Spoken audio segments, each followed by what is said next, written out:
Perkenalkan, nama saya Adrian Fernando dengan NPM 231304109, mahasiswa Pendidikan Bahasa dan Sastra Indonesia angkatan 2023. Pada video kali ini saya akan mempraktikkan keterampilan dasar penguatan mata kuliah pembelajaran Mikro BSI. Selamat menyaksikan. Assalamualaikum.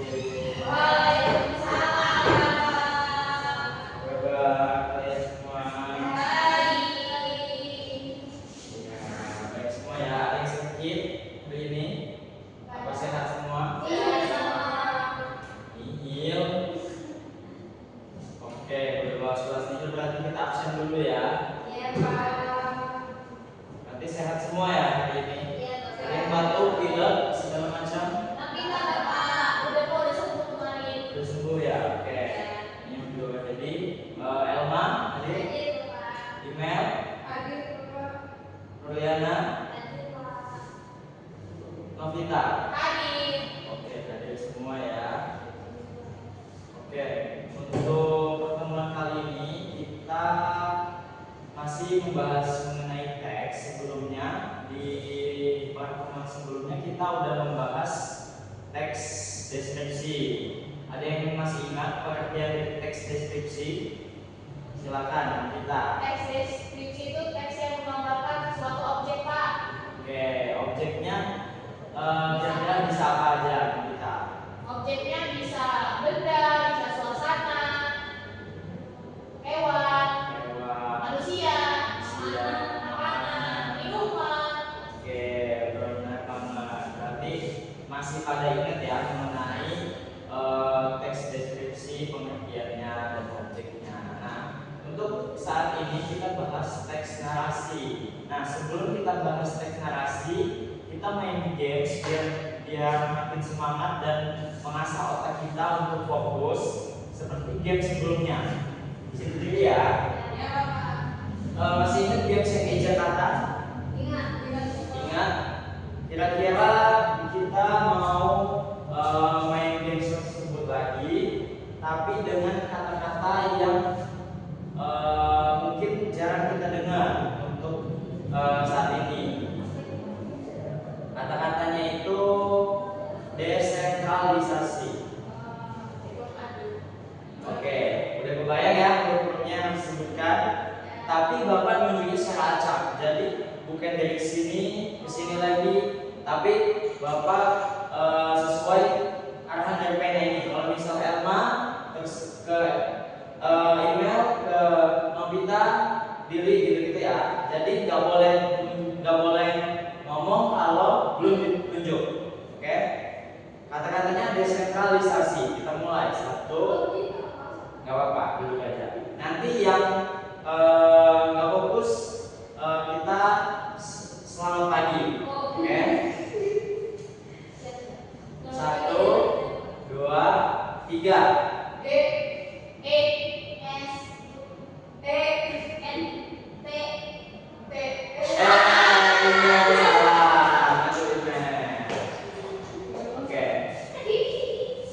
Ada saran nggak untuk kata-kata yang lebih susah? Reboisasi, eksploitasi. Kayaknya masih mudah ya untuk kata tersebut. Apa Mel? Kira-kira Mel? Yang susah banget nggak? Biar mereka nemenin kamu Mel. Supaya mereka nemenin kamu. Nama dia.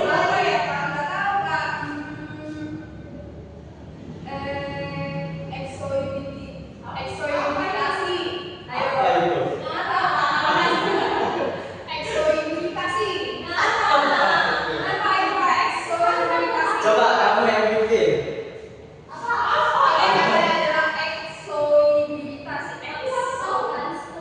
Tahu,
teman-teman. Selamat pagi, masih ingat nggak? Selamat pagi, pagi. Ya, oke. Berdua, oke.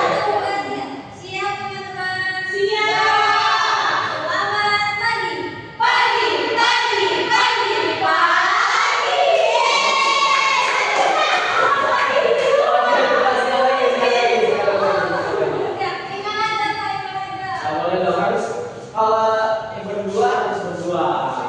Oke, satu, dua, tiga.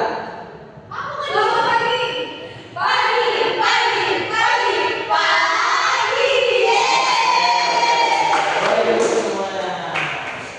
Keren. Udah semangat ya untuk ikut pelajaran kita hari ini mengenai teks narasi. Jadi kita bakal membahas mengenai teks narasi. Yang pertama ada pengertiannya, ada jenis-jenisnya, terus ada struktur dan kaidah pembahasan dari teks narasi. Nah, selagi Bapak menjelaskan, anak-anak semua boleh sambil dicatat ya.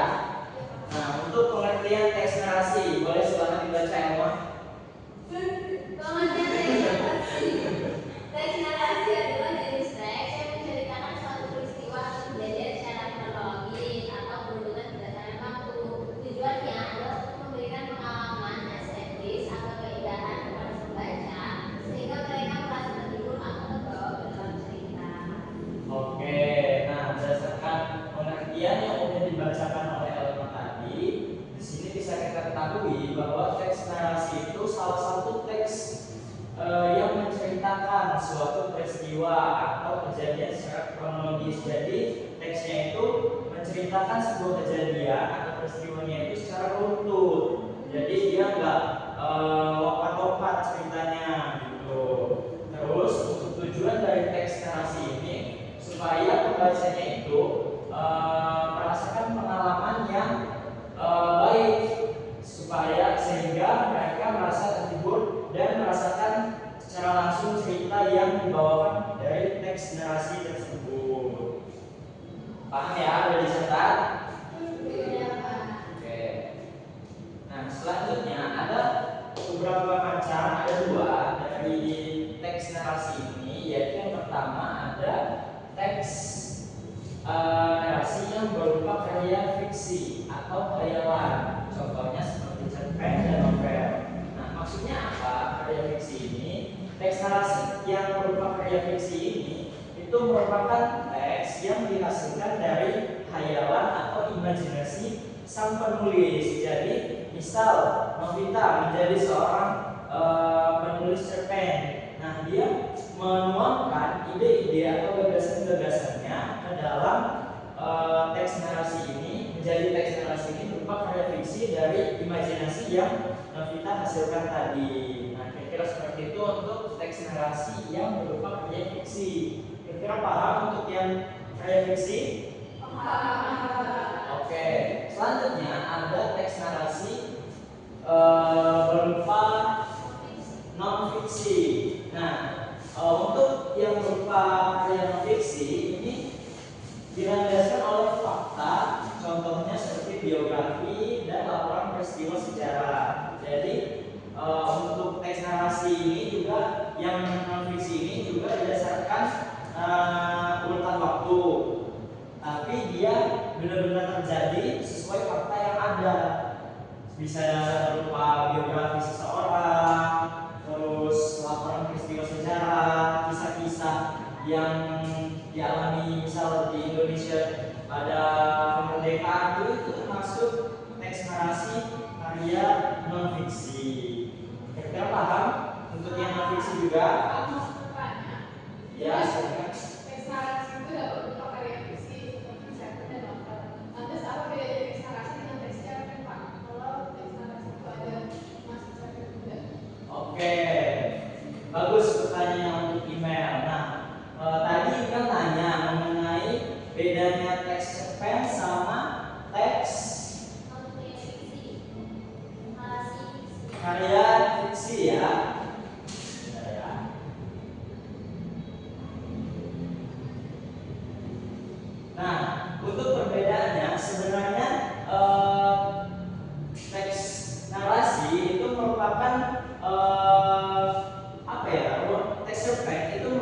download input dari teks narasi email. Jadi misal di teks narasi ini kan banyak tuh macamnya. Ada yang karya fiksi dan non fiksi ini. Nah, salah satu dari contoh teks narasi ini berupa cerpen. Jadi ibaratkan sebuah tangga, teks narasi itu merupakan turunan dari teks cerpen itu merupakan turunan dari teks narasi seperti itu. Paham email untuk perbedaannya? Nah, kalau gitu kita lanjut.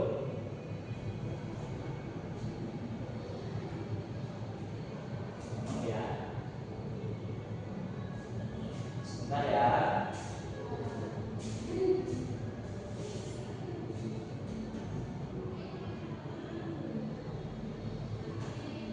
Nah, selanjutnya ada jenis-jenis teks narasi. Jenis-jenis teks narasi ini ada yang pertama expository atau bersifat atau informatif. Dia bertujuan untuk menyampaikan informasi faktual dan objektif. Ciri-cirinya bersifat ilmiah, berdasarkan data dan fakta, disajikan secara runtut. Contohnya ada biografi, autobiografi, dan laporan peristiwa sejarah. Nah, ini jenis-jenis teks narasi tadi. Jadi dia seperti biografi itu dia sifatnya menginformasikan kepada pembaca secara runtut mengenai teks yang ingin disampaikan tersebut. Lalu yang kedua ada teks narasi sugestif yang bertujuan untuk memberikan hiburan dan menyampaikan amanat atau pesan moral tertentu kepada pembaca. Cirinya umumnya teks narasi sugestif ini bersifat fiksi dan imajinatif, menggunakan bahasa kiasan dan menciptakan pesan atau daya tarik. Contohnya cerpen, novel, dan dongeng dan legenda. Jadi untuk jenis-jenis teks narasi itu ada dua ya, ada yang expository sifatnya menginformasikan dan sugestif sifatnya untuk menghibur. Nah, selanjutnya ada struktur teks narasi. Tentunya kita sudah tidak asing dengan struktur teks yang seperti yang sudah kita bahas di pertemuan-pertemuan sebelumnya. Nah, pasti kalian juga sudah tidak asing dengan apa itu struktur dari beberapa teks karena kurang lebih sama dengan struktur teks yang lain. Dari struktur teks narasi ini, kira-kira ada yang mau menjelaskan nggak mengenai apa itu orientasi? Boleh angkat tangannya. Silakan. Silakan yang mana dulu. Jadi dalam struktur teks narasi itu yang pertama ada orientasi. Orientasi ini berisi pengenalan dari tokoh-tokoh, peristiwa, pengenalan awal hiduplah sebelum cerita itu dimulai. Oke. Nah, ada lagi yang mau berpendapat? Silakan email. Pengenalan itu contohnya seperti pada zaman dahulu. Oke. Ada lagi? Ada lagi yang mau menyampaikan pendapatnya mengenai struktur teks narasi? Boleh yang keduanya. Saya coba mencoba. Oke, silakan. Kalau komplikasi itu biasanya kalau terjadi teks cerpen itu ini kan bagian apa ya, peristiwa kejadian sesuatu sebelumnya apa namanya ya kayak berantem gitu Pak. Oke, berantem ya, konflik-konflik yang terjadinya gitu ya. Terus untuk resolusi dan moda ini bagian akhir dari sebuah teks tersebut. Benar semua yang disampaikan oleh anak semua. Boleh tepuk tangan untuk kita semua. Jadi struktur teks narasi itu ada orientasi, komplikasi, resolusi, dan koda. Untuk orientasi itu pengenalan dari apa yang ingin disampaikan teks tersebut, lalu ada permasalahannya yang inti dari pembahasan yang ingin disampaikan, lalu ada resolusinya, penyelesaian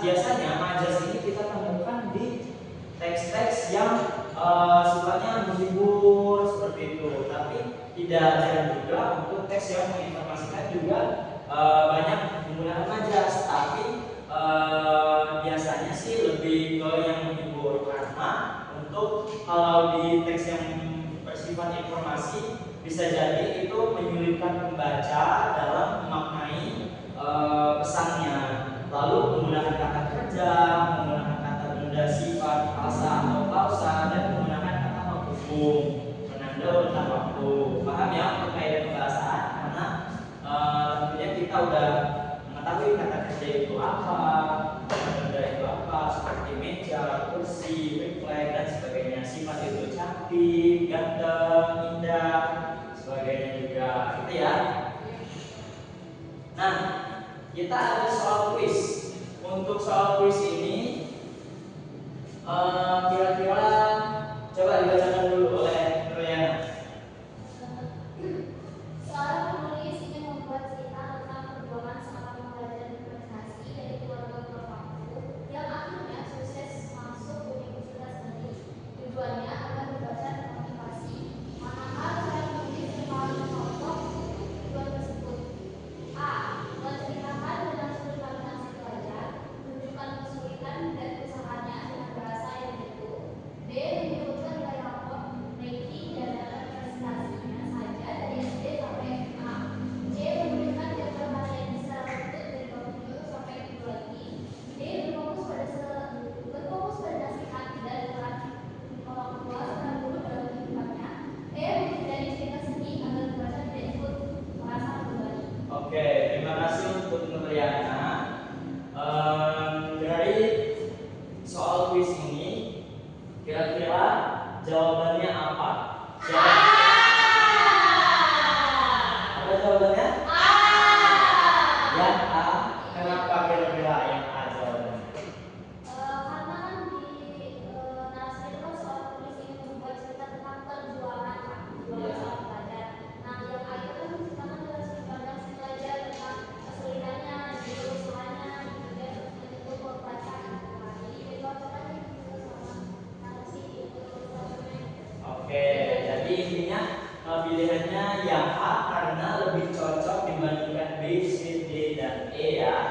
Oke, kita lihat jawaban yang benar apa. Yang A atau E? Oke, kita lihat. Jadi jawaban yang benar itu adalah A. Siapa tadi yang jawab A? Oh, siapa tadi yang bilang E atau bilang I? Oke, nggak apa-apa. Benar semua. Pintar dan betul. Jadi jawabannya itu yang A. Kenapa yang A? Ini karena sudut pandang orang pertama, aku membuat pembaca seolah-olah merasakan sendiri perjuangannya. Nah, untuk yang kedua, menunjukkan kesulitan dan usaha membuat cerita lebih relate dan menginspirasi, serta bahasa yang menyentuh akan menggugah perasaan dan memotivasi pembaca untuk semangat berjuang seperti tokoh dalam cerita, seperti itu. Jadi jawaban yang paling tepat adalah yang A. Oke, kalian semuanya berarti udah paham ya untuk teks narasi mengenai pengertiannya, strukturnya, dan kaidah pembahasannya, serta jenis-jenisnya tadi. Oke, teman-teman kita semua sudah selesai materi kita pada hari ini dan sudah melewati kuis juga. Untuk pertemuan selanjutnya kita akan membahas mengenai teks argumentasi. Ada yang tahu teks argumentasi itu apa? Wow, udah ada yang tahu, coba Liliana. Pendapat pribadi, Pak. Pendapat, coba. Pendapat juga. Oke. Untuk mengetahui benar atau tidaknya akan kita bahas minggu depan. Boleh kalian cari literatur yang lain di rumah, dan tugasnya untuk teks narasi ini bisa Pak, kalian boleh membuat sebuah karangan karya fiksi ya, sesuai imajinasi kalian, ditulis di kertas lembar dan minggu depan dikumpulkan oleh ke Bapak. Jelas ya?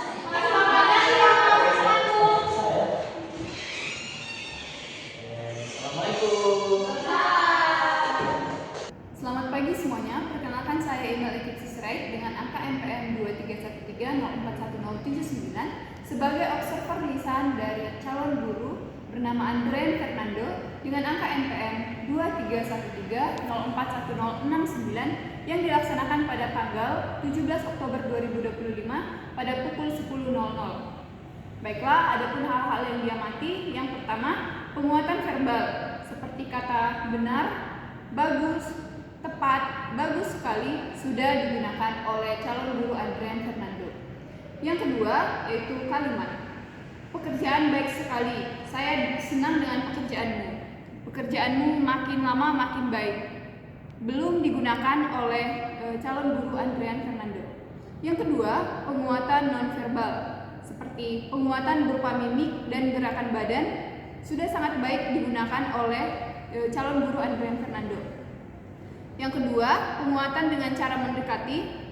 Dari pengamatan saya, calon guru Andrean Fernando belum melakukan pendekatan dengan peserta didik saat proses belajar mengajar.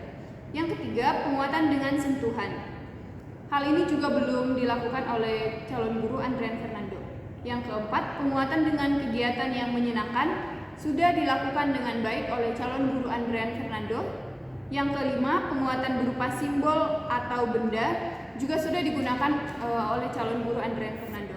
Dan yang terakhir, penguatan penuh dan tidak penuh ini sudah digunakan tepat oleh calon guru Andrean Fernando. Berikutnya, cara penggunaan. Yang pertama, penguatan kepada sekelompok siswa. Karena calon guru Andrean Fernando tidak membentuk kelompok dalam proses belajar mengajar, maka ini belum digunakan. Yang berikutnya adalah penguatan kepada pribadi tertentu sudah dilakukan di saat ada peserta didik yang menjawab pertanyaan dengan tepat. Yang berikutnya, memberi penguatan dengan segera sudah dilakukan saat setelah peserta didik memberikan tanggapan. Yang berikutnya dan terakhir adalah variasi dalam penggunaan. Ini juga sudah digunakan oleh calon guru Andrean Fernando dengan sangat baik. Dan yang terakhir ada prinsip penggunaan. Yang pertama, kehangatan dan keantusiasan. Calon guru Andrean Fernando dalam menyampaikan pembelajaran sudah sangat antusias. Dan yang berikutnya, kebermaknaan. Kebermaknaan dalam proses belajar mengajar yang dilaksanakan oleh calon guru Andrean Fernando sudah sangat baik. Adapun penguatan yang diberikan itu bermakna dan juga ketika ada yang menjawab salah, calon guru Andrean Fernando memberikan jawaban yang tepat sesuai dengan seharusnya. Dan ini memberikan pembelajaran bermakna bagi peserta didik tersebut. Yang terakhir adalah menghindari penggunaan respons yang negatif. Calon guru Andrean Fernando tidak memberikan respon yang negatif terhadap jawaban peserta didik yang kurang tepat atau tidak sesuai dengan materi yang dibawakan. Sekian hasil observer lisan dari saya terhadap calon guru Andrean Fernando. Terima kasih.